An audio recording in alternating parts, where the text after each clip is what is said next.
What's up guys, welcome back. Today we're going to take a look at Dead by Daylight, the board game, the masterful tabletop translation at the hands of my friends over at Level 99 Games of the popular video game which goes by the same name.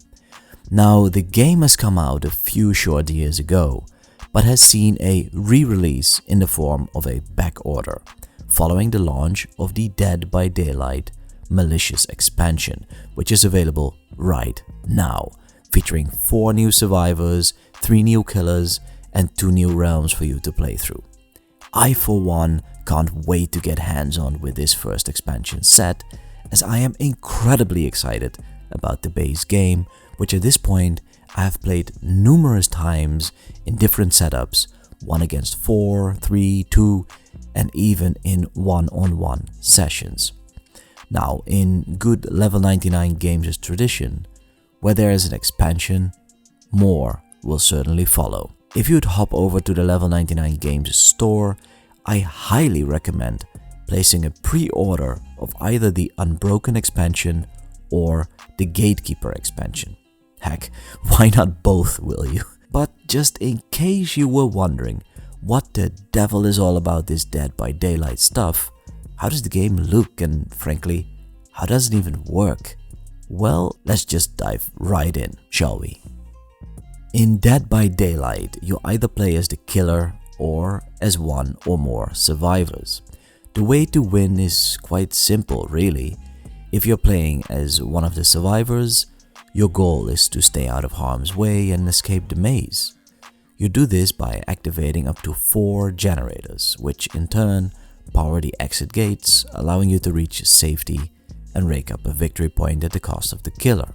Said killer instead has to hunt down the survivors, sacrificing them to the entity by literally hooking his victims, and score up to 8 sacrifice progress tokens to claim a bloody victory. The base game comes with 7 survivors, each with a unique skill set and character bio featured on the survivor boards. These boards are nicely made, hefty and sturdy with a beautiful finish, although not very fit for studio lights. I really like the artwork of the characters and the general layout of the boards, all falling in line with the general theme of the game.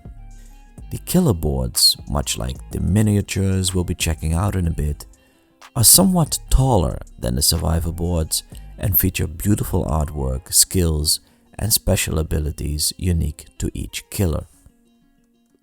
The base game comes with a double-sided game board, allowing you to play your way through 2 different mazes, the Macmillan Estate and the Autohaven Wreckers.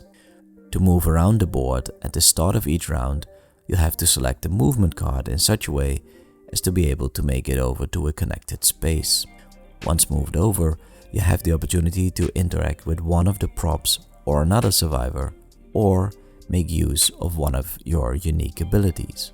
The key to victory, at least for the survivors, is healthy teamwork and an equal dose of good old-fashioned cerebral warfare. Know when to save one of your buddies or when to let them stay on the hook, proverbially leading them to slaughter, only to facilitate their escape by activating everything in sight. The killers will have to make a special use of their added movement, being able to use up to 3 movement cards in one turn, in which being able to predict the movement of the survivors is vital to bring home the win.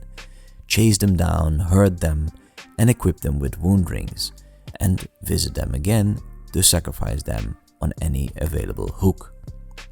Obviously, it wouldn't be a Level 99 game without a good amount of game tokens, unique character abilities, and game pieces, like the bear traps, madness tokens, phantasm traps, entity token, first player marker, skill check dice, danger die, blood point tokens, generator progress bulbs, breakable walls, hex totems, lockers, crows, pallets, chests, hooks, generators, exit gates, sacrifice progress chips, and a stack of item cards. And if you're really feeling adventurous, you can bust out the survivor perk cards and the killer perk cards, allowing you to really shake things up. For each character in this game, you'll find a lovely little miniature, all things considered, fairly detailed, finished in a plain shade of grey. They are a bit floaty though, some more weight to them would have done wonders. While you can certainly play your set pieces as such, it can be challenging to identify the different characters, and I for one couldn't resist the urge to bring out the painter in me, having some experience with my Gundam high grade and master grade models, and really double down on bringing life to the game by hand painting them using a good base of primer, various colors including some metallic finishes, adding details using different washes and some aptly named blood for the blood god for those gory details, and after applying a top coat for your paint, finally craft some landscaping, transforming the base into a recognizable environment setting. Overall, it took me about 2 to 3 hours per character, and with the help of my brother I managed to 3D print this kick-ass looking hook, which serves as a model stand-in for the hook tokens provided in the base set. One should know though that at the time of recording you can order yourself the Dead by Daylight upgrade kit, featuring a nice looking set of generators, hooks and blood tokens, as well as a new double-sided gameplay map. All in all, I think that Level 99 Games has managed to really bring out the essence of what made Dead by Daylight the video game such a gruesome experience, as well as the multiplayer nature of the game. I do have to say though that as I have played many a session 1 against 1, which is quite a handful, but in my humble opinion, absolutely possible. In fact, I would argue that the person who controls all 4 survivors is at the advantage, as one can fully coordinate each and everyone's movements, actions and interactions, creating a kind of synergy which is not attainable by playing with different people. I guess some food for thought though. And on that note guys, I am signing off. I sincerely hope that you have enjoyed today's video and that Level 99 Games can count on your order, as Dead by Daylight the board game is one which begs to be played. Thank you so much for watching, and be sure to hit the like button if you have enjoyed today's video. Subscribe to the channel if you're new, and I will see you next time.